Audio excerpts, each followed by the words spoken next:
আসসালামু আলাইকুম। Mental preparation কোর্সের আরেকটা সেশনে তোমাদের সবাইকে স্বাগতম।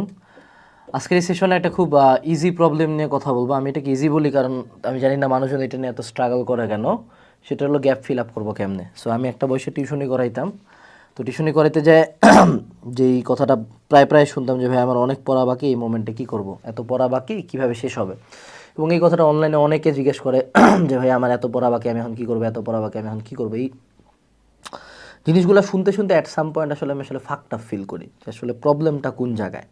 দেন আমি ঘাটাঘাটি করতে যাই, কয়েকটা সিম্পল রিজন পাইলাম যে কারণে মানুষজন পড়তে পারে না। রিজন নাম্বার 1 হলো সে কখনো পড়া স্টার্ট করে না। রিজন নাম্বার 2 হলো যে সে আসলে লেজি পিস অফ শিট।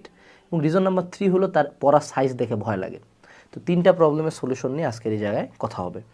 প্রথমত তুমি গ্যাপ ফিল আপের প্রথম উপায় হলো গ্যাপ ফিল আপ নিয়ে এত কান্দাকাটি করা যাবে না। যে একটা ভিডিও আছে না আমার, গ্যাপ ফিল আপ নিয়ে কী করবো ভাইয়া, এক থাপড় দিয়ে দাঁত ফালাই দিব। হ্যাঁ, তো সেম কথা যে এক থাপড় দিয়ে দাঁত ফালাই দেওয়া উচিত তোমাদের। কারণ গ্যাপ ফিল আপ করতে গেলে first of all you should start. Starting is the toughest